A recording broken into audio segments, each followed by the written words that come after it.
उद्धवसाहेबांचं नेतृत्व चुकीचं आहे, आम्ही सगळे जे आहे ते चूक करत आहोत. चला प्रत्येकाने तिकडचा राजीनामा पाठवा आणि पुन्हा एकदा निवडणुकीला सामोरं जावं, आम्ही तयार आहोत. द लाइव टीवी, सच सबसे आगे. शिवसेना अभी भी वही बाला साहेब ठाकरे की ही शिवसेना है. इस बात को न सिर्फ मुख्यमंत्री उद्धव ठाकरे बल्कि उनके बेटे आदित्य ठाकरे ने भी साबित कर दिया. दोस्तों, बागियों को बहुत प्यार की घुट्टी पिलाई गई, लेकिन अब इन्हें एक्शन से जवाब दिया जा रहा है, क्योंकि बोलते हैं ना, लातों के भूत बातों से नहीं मानते हैं. वही वाला हिसाब यहाँ पर है. शिवसेना के बागियों को इस बार आदित्य ठाकरे ने चुनौती दी है, जिस बयान में कहीं ना कहीं बीजेपी के लिए भी एक चेतावनी नजर आई है. दोस्तों नमस्कार, मेरा नाम है जयंती झा और आप देख रहे हैं द लाइव टीवी. मुख्यमंत्री उद्धव ठाकरे के बेटे और महाराष्ट्र के कैबिनेट मंत्री आदित्य ठाकरे बागियों पर जमकर बरसे हैं. आदित्य ठाकरे जिस शिवसेना यूथ विंग युवा सेना के प्रेसिडेंट हैं, दोस्तों, उसी युवा सेना की तरफ से आदित्य ठाकरे का एक वीडियो जो है पोस्ट किया गया है. यह वीडियो एक कार्यक्रम का बताया जा रहा है, जिस कार्यक्रम में बहुत खरी खरी सुनाई है. इस वीडियो में आदित्य ठाकरे ने शिवसेना के बागियों और पर्दे के पीछे से खेल खेलने वाली भाजपा को बहुत बुरा सुनाया, बुरा भला कहा, खरी खरी सुनाई और एकदम अच्छे अंदाज में जवाब दिया. स्क्रीन पर आपको एनडीटीवी की खबर दिखा रही हूं. इस खबर के मुताबिक आदित्य ठाकरे ने एक कार्यक्रम के दौरान अपने सभी समर्थकों के सामने ये कहा कि अगर बागी गुट को लगता है कि हमने जो किया वो गलत किया, उद्धव ठाकरे का नेतृत्व गलत है, हमने जो फैसले लिए वो सारे फैसले गलत थे, तो उन सभी को पार्टी से इस्तीफा दे देना चाहिए. सब के सब इस्तीफा दे दें और अपने बलबूते पर चुनाव लड़ें, अपने नाम पर चुनाव लड़ें. हम तो तैयार हैं. जिस हिसाब से लोग यहाँ पर खड़े नजर आ रहे हैं, आप दोबारा महाराष्ट्र में चुनाव प्रचार भी नहीं कर पाएंगे. ये सब कुछ उन्होंने मराठी भाषा में बोला है. दोस्तों, इसलिए मैंने आपको इसका हिंदी अनुवाद फिलहाल बताया है, लेकिन सबूत के तौर पर आपको आदित्य ठाकरे का वीडियो भी दिखा देती हूं. सबसे पहला वीडियो आपको दिखा देते हैं. ये वीडियो देखिए. हिम्मत असेल शिवसेनेसमोर लढायची, खरं बंड पुकारायची, आणि जर असं वाटत असेल त्यांना की ह्यांच्याबरोबर जाऊन चुकी केली, उद्धवसाहेबांचं नेतृत्व चुकीचं आहे, आम्ही सगळे जे आहे ते चूक करत आहोत, चला प्रत्येकाने तिकडचा राजीनामा पाठवा आणि पुन्हा एकदा निवडणुकीला सामोरं जावं, आम्ही तयार आहोत.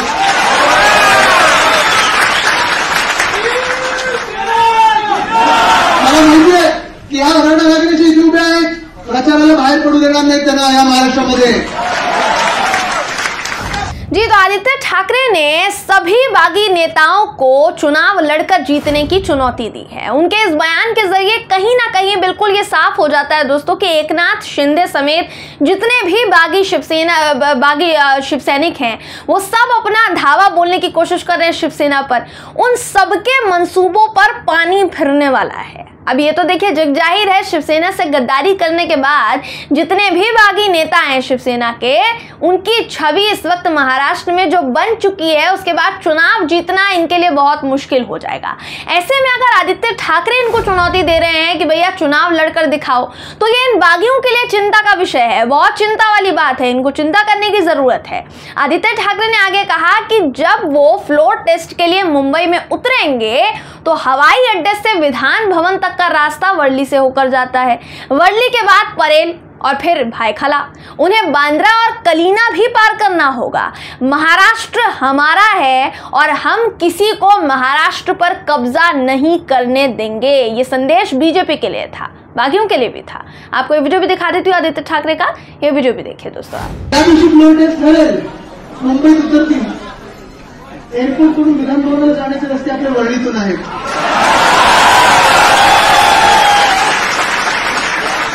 वर्लीने तर आपल्या परळमधून आहे आणि दुसरा रस्ता आपल्या भायखळ्यातून आहे. येणार आमच्या बांद्र्यामधून, उतरणार आमच्या चांदोलीमध्ये. ही मुंबई आपली, ही महाराष्ट्र आपला आहे आणि कोणाचा महाराष्ट्र दुसऱ्याचा होऊ देणार नाही.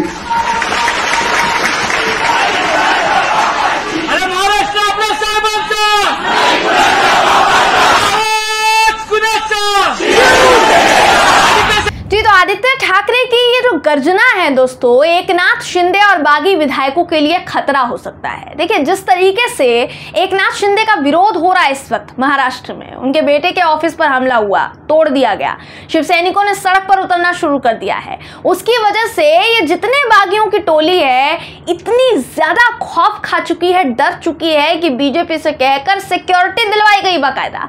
स्क्रीन पर आपको एएनआई का ट्वीट दिखा रही हूं दोस्तों इस वक्त, जिसके मुताबिक लगभग 15 बागी विधायकों को केंद्र सरकार की तरफ से Y+ कैटेगरी की सुरक्षा दी गई है, क्योंकि शिवसेना विधायकों के इस तरीके से बगावत करने की वजह से महाराष्ट्र की जो सरकार है दोस्तों, महाराष्ट्र की सरकार ने सभी बागियों की सुरक्षा वापस ले ली थी।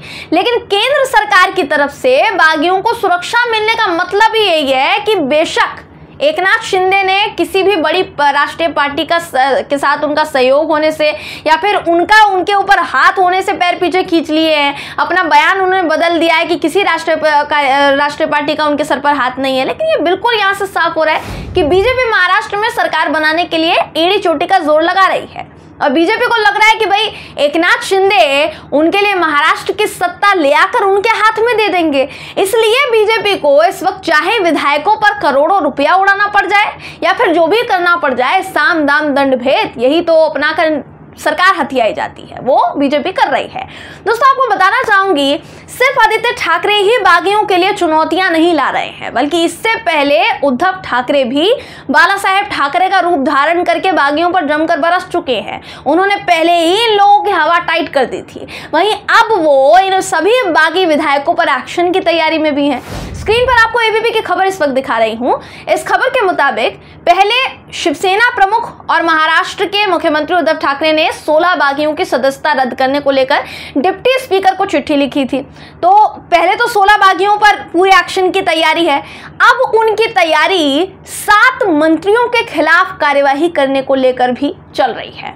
महाराष्ट्र सरकार में जिन मंत्रियों के खिलाफ कार्यवाही करने की तैयारी हो रही है दोस्तों, उनमें किनका नाम है बता देती हूं। एकनाथ शिंदे, गुलाबराव पाटिल, दादा भूसे, संदीपान भुमरे, शंभूराज देसाई, अब्दुल सत्तार और बच्चू कडू, ये जितने भी नेता हैं, जितने भी मंत्री हैं, सबके खिलाफ कार्यवाही होनी, क्योंकि इन सभी ने शिवसेना से बगावत की है और इस वक्त गुवाहाटी के होटल में ये बंद है, बात करने के लिए राजी नहीं है। इन मंत्रियों को बर्खास्त करने के लिए उद्धव ठाकरे राज्यपाल को चिट्ठी लिखेंगे, ऐसा कहा जा रहा है। हालांकि एकनाथ शिंदे को भी अच्छी तरीके से पता है, वो भी अच्छी तरीके से मालूम कर चुके हैं कि शिवसेना प्रमुख उद्धव ठाकरे इन बागियों के लिए, उनके लिए भी इस वक्त एक्शन मोड में आ चुके हैं। इसलिए एकनाथ शिंदे लगातार सभी शिव सैनिकों का भरोसा जीतने में लगे हुए हैं दोस्तों, एड़ी चोटी का जोर वो भी लगा रहे हैं। तभी तो उन्होंने ट्वीट कर कहा ना कि भाई अच्छी तरीके से समझ जाओ, महाविकास आघाड़ी के खेल को पहचानो। मैं शिवसेना और शिव सैनिकों को महाविकास आघाड़ी के अजगर के चंगुल से मुक्त कराने के लिए संघर्ष कर रहा हूं। यह लड़ाई आप शिव सैनिकों के लाभ के लिए समर्पित है। लेकिन दोस्तों, जो खेल शिंदे इस वक्त खेल रहे हैं ना, उस खेल को चौपट करने का प्लान इस वक्त तैयार हो चुका है। इसलिए गुवाहाटी के होटल में अब ये लोग इस पूरे महीने रहने वाले, क्योंकि इनको पता है इनका खेल बिगड़ने वाला है। खबरें तो ये भी सामने आ रही कि शिंदे साहब गुवाहाटी से सीधा गुजरात गए थे और गुजरात निकले, वहां महाराष्ट्र के पूर्व मुख्यमंत्री देवेंद्र फडणवीस से मुलाकात करके आए हैं। ऐसे में भी अगर बीजेपी अपने ही फैलाए हुए रायते से दूरी बना रही है कि भैया नहीं, हमने तो कुछ नहीं किया है, हम इनोसेंट हैं, तो ज्यादा देर तक देखिए इनका झूठ टिकने वाला नहीं है। कभी ना कभी तो बीजेपी का पैर अपने ही फैलाए रायते पर जरूर पड़ेगा। उस वक्त ये लोग शिंदे गुट को साथ लेकर फिसलेंगे और गिरेंगे तो उठाने वाला कोई नहीं होगा दोस्तों, क्योंकि जो आप करते हैं ना सामने वाले के साथ, वही आपके साथ होता है। फिलहाल अगर बात की जाए महाराष्ट्र संकट की, तो महाराष्ट्र में अब उद्धव ठाकरे ने कानून के मुताबिक इन सभी बागियों से निपटने की ठान ली है।